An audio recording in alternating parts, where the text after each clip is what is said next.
Hello, my name is Joe and welcome to another edition of Joe's Technology. Unfortunately, at the time this video was recorded, I had a neighbor that was mowing the lawn and making a lot of racket, so I'm having to replace the audio in this portion of the video. This is the infamous Transcoding Computer, which has, you may have seen, built here on this channel, and its purpose is to transcode all the videos on all of my channels throughout YouTube. This is a simple little machine. Notice how small this little motherboard is. It's a Intel B85 board. Well, it's running on a gigabyte board, but it's a Intel B85 chipset. And underneath that CPU cooler there is a Pentium G3258 processor. It's the 20th anniversary edition that Intel put out to celebrate 20 years of Intel. It's a very good chip and dual core. You know, it gets the basic job done. And for quite a while, for the last year or so, that was good enough for my channels. But now I'm doing a lot of video. I mean, we're terabytes and terabytes of video every week. And this is just taking too long because it has only a finite amount of capacity for processing video and transcoding them. So we need something bigger and more powerful. And that's why today I'm going to be installing a processor upgrade. This is the i7-4790, the biggest, most powerful Intel i7 processor of the Haswell line, which is not overclockable. Notice there is no K here. So this is just a regular, the B85 chipset, if you're curious, does not have overclocking capacity. So that's why we're going with a 4790 processor. So 3.5 gigahertz, quad cores, hyper-threaded, so that means it'll have a total of 8 threads available, whereas the G3258 only had 2 available for use with Handbrake. So I just have to see about popping off the CPU cooler, and I'll be able to remove that processor and put this in. So dropping in a new CPU is the only change that I need to make in order to upgrade the Transcoding Computer. This is a great CPU. It costs a few $100s though. I mean, the entire Transcoding Computer as it is right now was about $300. This CPU, $300 by itself. But it has so much more capacity, and it promises to slice through the Transcoding Computer's work like never before. So that jobs which were taking days should be reduced down to a factor of hours. So that's why I'm at the point where I just need to get the upgrade. The good thing is that because this computer is completely custom built and I control the parts, I don't have to throw this computer away just because it's no longer cutting the mustard. I just take out the part that I need to. So I'll just, this CPU fan, this is the one that actually comes with the processor. They're not the most efficient. I mean, they'll do the very basic job, provided it doesn't get too warm where you live. And the G3258 ran cool enough that I could get away with that. But I have a custom cooler to use with the i7-4790 because I'm not going to entrust a $300 processor to some cheap, fan. It'd be great if I lived in like Finland, and it was cold all the time, but I don't. So we'll see about getting off the CPU cooler. Initially here, I was giving it a try to see if I could do it on camera. And of course, whenever you try to do things on camera, and notice the shaky cam the day that I filmed this, I couldn't remember where the tripod was. It always happens, right?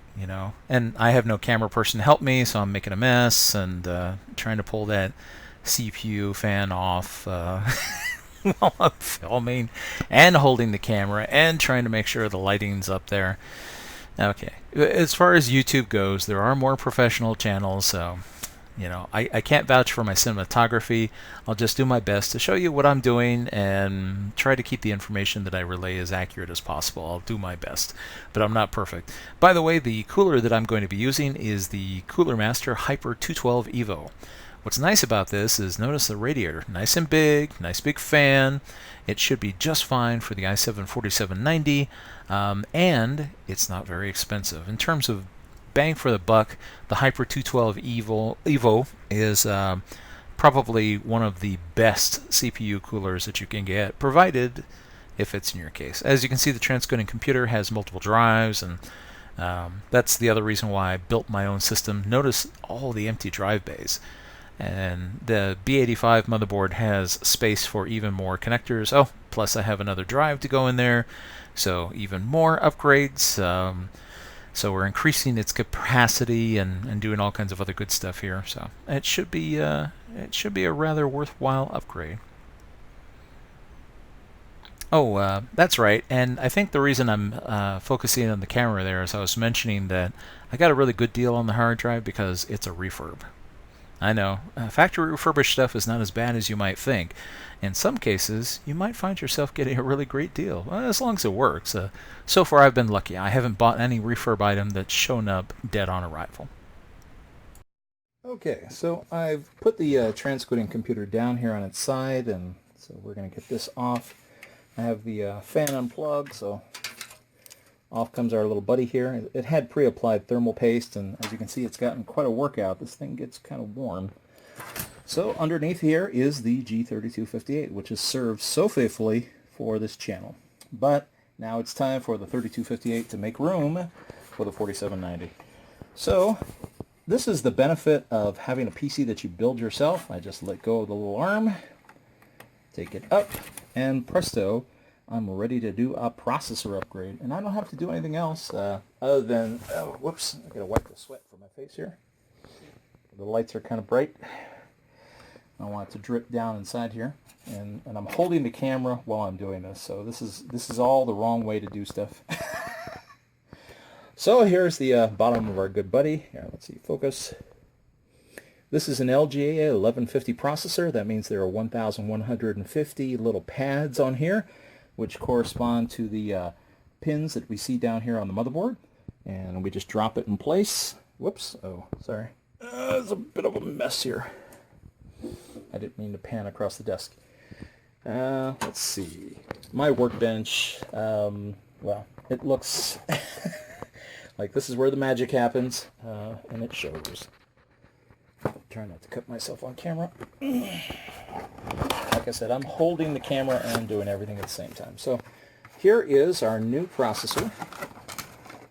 As I mentioned, the box comes with another one of these heat sinks. So here it is, brand new.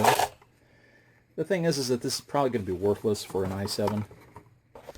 There's the danger of this thing overheating, and it is a real danger. Wipe some more sweat here. Ooh, these lights are bright. LEDs all the way. Okay, let's see.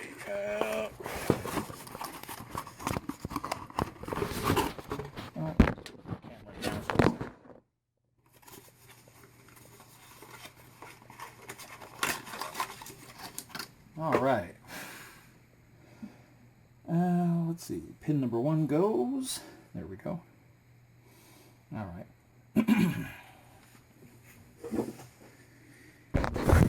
So the way these processors work is, here, let's see, focus. So here is the 4790. It's got notches in the side of the CPU itself that allow it to drop into place and fit on the board. If you have to force this, you're doing it wrong. These just drop into place. Here, let me put this down for just a second and pop the CPU out of here. Won't you come? Ooh, gorgeous, gorgeous. Now, a little side note, never touch the pads or the top because you'll fill them up with oil from your fingers, and that will inhibit things like electrical transmission or heat conduction. So as notice, I'm holding it by the sides here. And I just want to drop this in place. Again, like I said, there are notches here. Let's see if I can just do this. Whoops, come on. I missed. Don't want to drag it over the surface here. Don't want to bend anything. There we go, there we go. So, our good buddy, come on, focus. Oh, is it too bright at this angle? It's the glare. Trying to get the light with not getting too much reflection. So there's the 4790.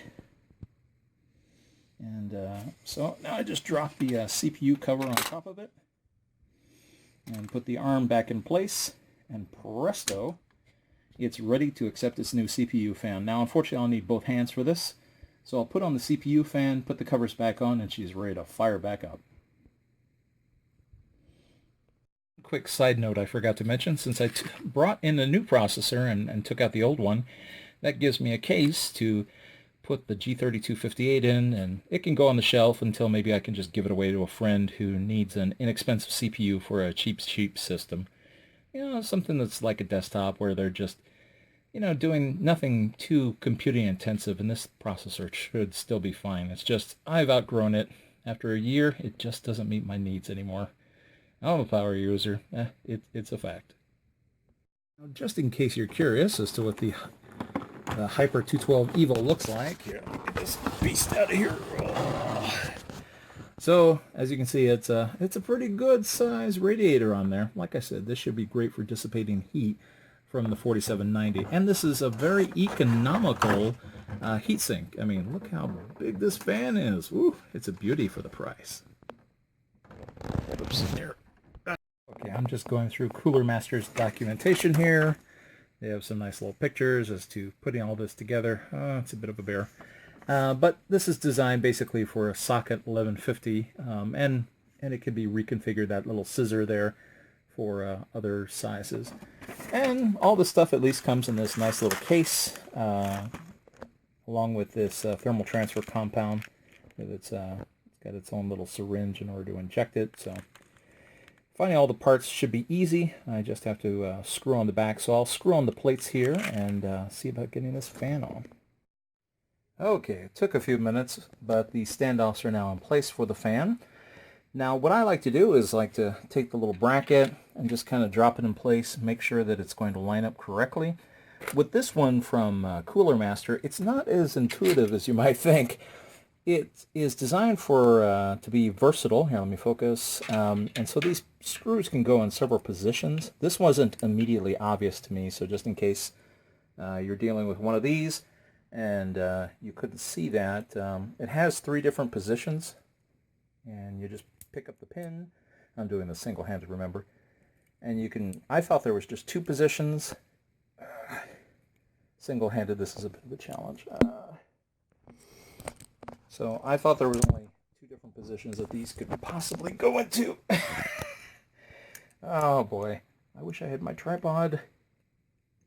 Oh well, trust me, there's that's in the wrong position. This one's in the right one, where it's right in the middle.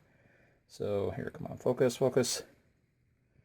Camera doesn't like focusing on shiny objects, so that one's sitting right in the middle. So for socket 1150 processors, you want to get it there, and then you just match up the scissors and so that they fit right in.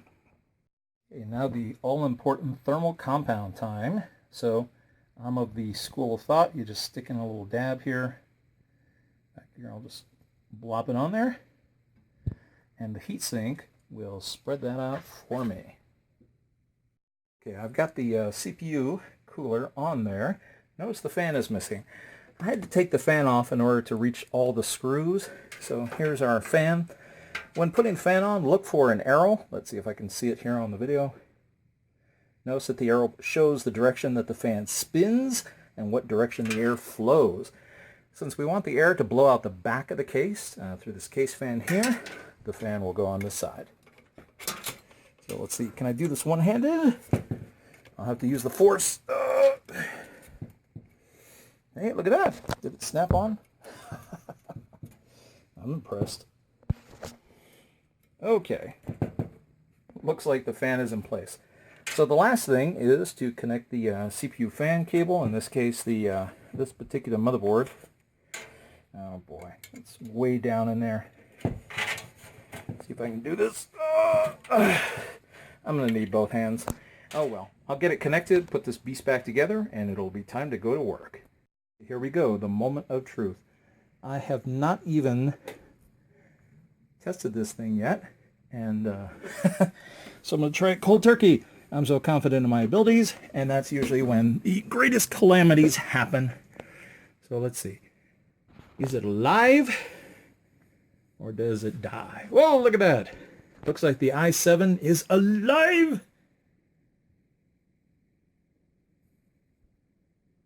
Come on, baby.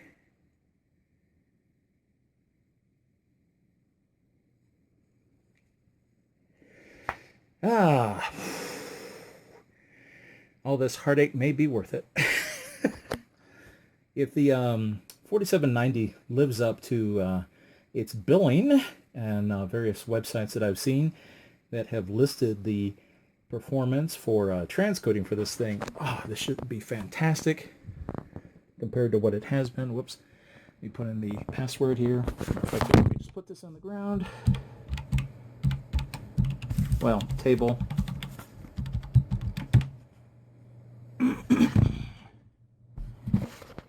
Okay, let's see. Let's get Linux Mint going here. And whoops, wrong mouse. I've got too many mice. So where are you? Here it is. Handbrake. Come on, focus. Normally I don't point a thing at the screen, but I just want to try everything out and make sure it all works. Oh, and before we get started, let's clean out the drive, because we're going to be very busy. So I'm cleaning out all the videos that the computer has already processed. And whoops, oh shoot, I've got to empty the trash. I know, I'm not exactly pointing it directly at the monitor here.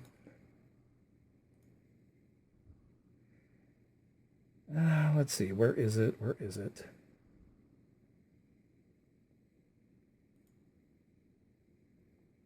I forget.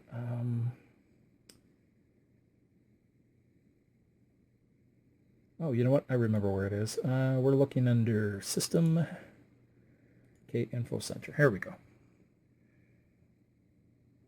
Let me drag this out so that we can see it. Oh, this is a thing of beauty. This is a thing of beauty.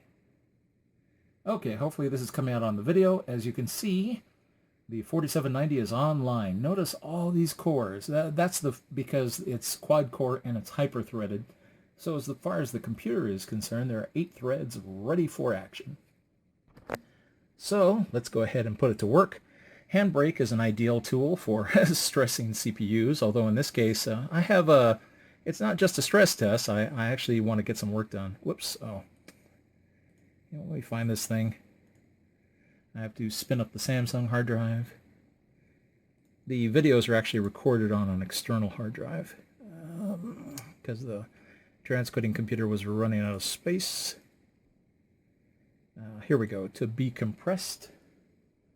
So I just pick my to be compressed.